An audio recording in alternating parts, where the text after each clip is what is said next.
Et bienvenue dans la chaîne Mathématiques Sciences. Aujourd'hui, je prends et expliquer une nouvelle vidéo. Cette vidéo tout simplement en mathématiques pour les secondes. Et dans cette vidéo de mathématiques pour les secondes, ici on va tout simplement encore une fois faire quelques exercices sur les fonctions de référence. Et ici on va s'intéresser à la fonction carré et à ses variations. Alors bon, je vais vous donner un exercice également qui est très pratique là-dessus. C'est tout simplement la comparaison sans faire de calcul. Ok, donc là on va essayer de comparer des nombres avec la fonction carré, mais sans faire de calcul. Vous allez me dire, ouais, mais comment c'est possible? Et bien justement, on va essayer de voir ça dans cette vidéo.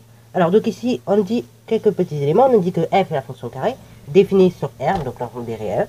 Et on demande de comparer sans faire de calcul, bien évidemment, f de 2,5 et f de 3, f de moins 3 et f de moins 47e, f de 12,5 et f de 4, et c'est tout. Ok? Donc je vous laisse mettre la vidéo en pause pour ce faire, et ensuite je vais tout simplement corriger. Sur ce donc, correction. Alors déjà, premier élément qui est essentiel à bien avoir en tête, c'est qu'ici on parle de quoi? De la fonction carré. Là ici, on parle de la fonction carré. La fonction carré, on peut être appelée son expression, l'expression générale. C'est la fonction qui est associée à chaque réel x, son carré. Autrement dit, c'est f de x qui est égal à x au carré. Ou bien on peut l'écrire de la façon suivante, hein, c'est la même chose. La fonction f qui est associée à tout réel x et sur x au carré. Ok, donc le carré. Voilà, donc deux manières de l'écrire. La plupart du temps, on l'écrit plutôt comme ça fait une notation très simple. Mais après, bon, pour définir ça, on peut également l'écrire comme ça. Vous l'avez peut-être vu d'ailleurs comme ça, peut-être en classe de 3ème. Mais bon, nous en seconde et même de façon générale au lycée, on aime bien écrire les fonctions comme ça. Ça va plus vite, ça fait des notations beaucoup moins lourdes. Parce qu'après, quand on fera des dérivations, des choses comme ça, ce genre de notation est quand même plus simple à manier que ce genre de notation. Ok? Alors, du coup, ça c'est un premier des choses. Premier élément qu'il faut bien comprendre, on est sur la fonction carré. Et là, quelque chose qu'on va tout de suite utiliser, en fait, comme on ne peut pas faire de calcul, on va essayer d'utiliser quelques propriétés de la fonction carré. On en a quelques-unes, notamment des propriétés par exemple sur la parité, ou encore mieux, des propriétés sur le sens de variation, voire le signe. Ok? Alors bon, le signe ça va pas être très utile, mais c'est surtout en fait le sens de variation qu'on va utiliser. Alors pour comparer les deux nombres. Alors du coup, comparer, ici, on va commencer par f de 2,5 et f de 3. Alors comment je compare ces deux nombres-là à l'aide de la fonction carré? Alors déjà, quelque chose aussi qu'il faut avoir en tête, pareil, la fonction carré, c'est une fonction de référence. On est d'accord. Et qui dit fonction de référence, qui dit forcément, vous avez vu nécessairement la courbe représentative de la fonction carré. La courbe représentative de la fonction carré, alors pareil, vous n'êtes pas obligé de savoir la tracer parfaitement, mais il faut avoir au moins l'allure en tête. Ça, je l'ai déjà dit plusieurs fois, parce que ça va vous aider pour cet exercice. La courbe de la fonction carré, donc, grosso modo, son allure, c'est comme ça. C'est une parabole. Ça, on l'avait vu quand on avait fait le cours là-dessus. Voilà, c'est une parabole à peu près qui ressemble à ça. Donc, ok, ça c'est une parabole. C'est la parabole qui représente ma fonction carré. Alors, à l'aide de cette parabole, on va déjà comme ça, de façon un petit peu intuitive, placer nos deux nombres. Donc ici, on va placer 2,5. Et quelque part ici, alors là, bien évidemment, c'est pas à l'échelle, mais c'est juste pour nous aider. Et donc, quelque part ici, on va placer 3. Ok? Je vais lire de façon approximative f de 2,5, qui est juste là. Ok, vous voyez? Et f de 3, qui est beaucoup plus haut. Donc, quelque part ici, f de 3. Alors là, qu'est-ce que vous pouvez constater de façon très intuitive? Que f de 2,5 est plus grand que f de 3. Maintenant, pourquoi? Et c'est là tout l'enjeu de cet exercice, de bien justifier pourquoi f de 2,5 est plus grand que f de 3. Et bien en fait, là maintenant, on va pouvoir dire la propriété qui va nous servir. En fait, sur l'intervalle 0 plus infini, on a vu que la fonction carré était strictement croissante. D'où l'allure de cette courbe d'ailleurs. Et comme elle est strictement croissante, ok, notre fonction carré sur l'intervalle 0 plus infini, et c'est ça qui va nous aider à comparer les deux nombres. Et oui, comme elle est strictement croissante, c'est-à-dire que de base, on a 2,5 qui est inférieur à 3. Or, donc, la fonction carré, donc on va le noter en même temps, est strictement croissante sur 0 plus infini. Ainsi donc, qu'est-ce qui va se passer? Et en fait, on aura tout simplement f de 2,5 qui sera plus petit toujours que f de 3. Ok? Et là, c'est bon. Vous avez bien utilisé les choses. Ok? Vous avez bien fait votre travail. Vous avez bien expliqué pourquoi on a f de 2,5 qui est plus grand que f de 3. Ok? Parce qu'en fait, du fait que la fonction est strictement croissante sur 0 plus infini. Et comme 2,5 et 3 appartenant, ils appartiennent tout simplement à cet intervalle-là, et du coup, c'est parfait. Alors là, pareil, je ne vais pas expliquer pourquoi on garde l'ordre. Ça, vous pouvez aller revoir la dernière vidéo que j'ai faite juste avant, où j'expliquais dans le détail à chaque fois pourquoi on garde l'ordre quand la fonction est croissante et pourquoi, au contraire, quand la fonction est décroissante, on change l'ordre. Ok? Bravo. Bon, je peux réexpliquer rapidement quand même.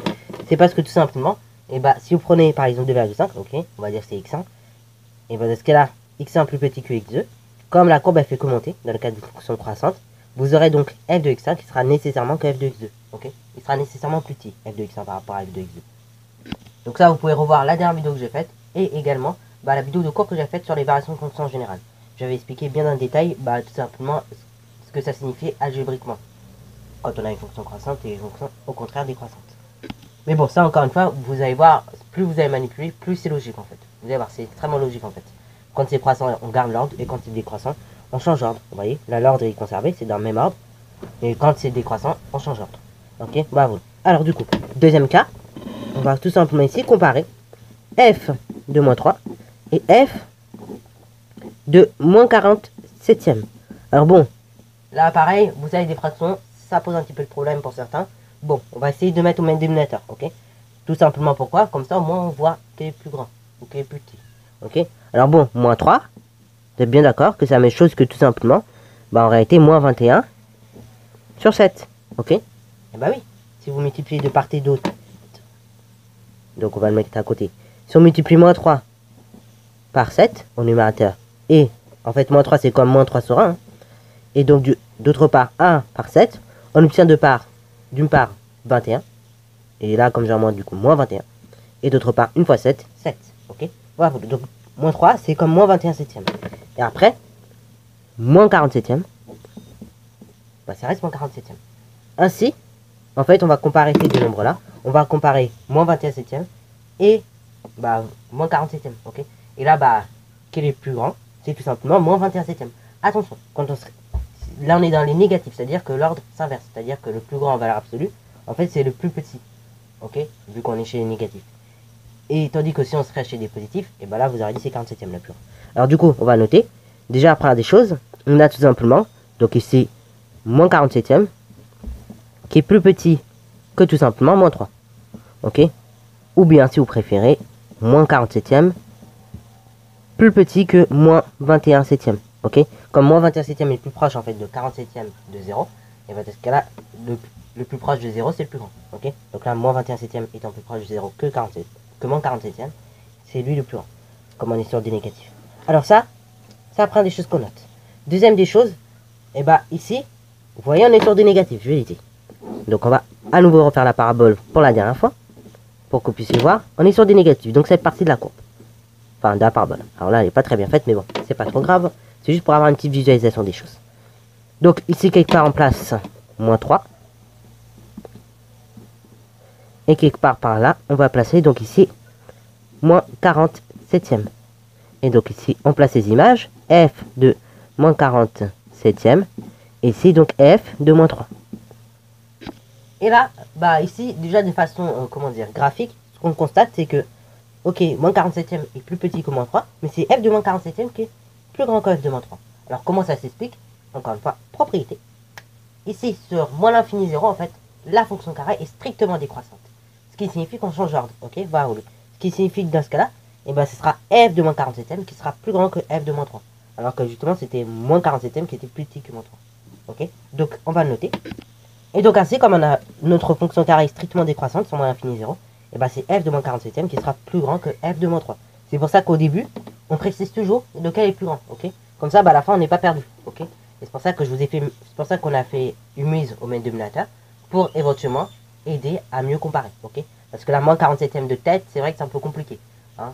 Tandis que, si on compare moins 47e avec moins 21e, comme c'est au même dénominateur, là, c'est plus facile. Alors, dernier cas, qui est très intéressant ici, puisque ça nous permet de revoir une notion qui est essentielle, qui est trop négligée, je trouve, par certains. Donc f de 12,5 et f de 4. On demande de comparer ces deux nombres-là. Alors bon, on demande de comparer ces deux nombres-là. Et comment on va faire ça? Alors bon, ici, vous allez me dire, oui, mais c'est un peu compliqué, on compare un positif avec un négatif. Alors qu'avant, ils étaient tous du même signe. Avant, c'était facile, mais là, on compare un positif avec un négatif. Pour ça, je vous propose d'avoir une approche graphique. Et après, de là, on va essayer d'avoir une approche algébrique des choses. Je retrace à nouveau ma parabole, en fait. Ok, x, y. Ma parabole, juste ici. Alors là, pareil, ce chapitre-là, vraiment, je vous dis, c'est pour ça qu'il faut bien avoir les courbes représentatives de fonctions en tête. Parce que, vous avez beaucoup en tracé, hein, que ce soit sur un brouillon ou même en vrai. Ok. Même si là, on n'est plus vraiment dans le chapitre fonctions de référence, mais plutôt variation de fonctions. Comme on fait le cas des fonctions de référence, et du coup, il faut avoir encore les courbes en tête. Ok. Bravo. Alors du coup, je vais mettre quelque part 12,5, ok. Enfin, moins 12,5 plus précisément. Voilà, On va dire c'est quelque part ici. Ici, donc, quelque part ici, c'est f de moins 12,5. Et après, bah ici, je vais mettre quelque part 4. Et donc, quelque part ici, on a f de 4. Alors, vous vous rappelez certainement d'un truc que j'avais dit au niveau de la...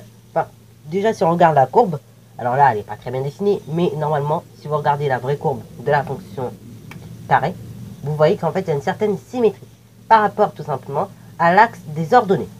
Quand vous avez une fonction, que cette fonction, au niveau de sa représentation graphique ou bien de sa courbe représentative, est symétrique par rapport à l'axe des ordonnées, ça veut dire quoi? Bah, ça veut dire que votre fonction est paire, ok? Ça veut dire que votre fonction est paire. Alors, bien évidemment, l'ensemble des définitions ici est symétrique par rapport à 0. Ok, voilà, puisque c'est l'ensemble des réels. Et donc, et graphiquement, quand on a une symétrie donc de la courbe par rapport à l'axe des ordonnées, la fonction est paire. Et algébriquement, cela se traduit comment? Et bien, cela se traduit que pour tout réel x, ok, et bah, moins x est l'intervalle, ok, ça c'est bien. Et également, en fait, vous avez f de moins x qui est égal à f de x. Autrement dit, ici, f de moins 12,5 qui est égal, et oui, vous avez compris, à f de 12,5.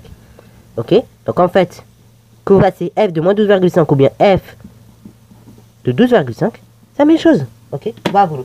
Et en fait, bah, le but de l'exercice de ce 3 n 4, c'est de comparer f de 12,5 avec f de 4. Et une fois qu'on aura comparé les deux, et bah de là, intuitivement, on pourra comparer f de 4 et f de moins 12,5. Voilà le délire. Ok. Alors du coup, bah on va déjà mettre la chose suivante. La fonction carré est paire. Ok. Ça c'est très important à avoir en tête. Donc elle est paire sur l'ensemble des réels. Donc elle est paire sur R. Donc, on a la chose suivante. On a f de moins 12,5 qui est égal à f de 12,5. Ainsi, l'objectif, il s'agit de comparer deux réels.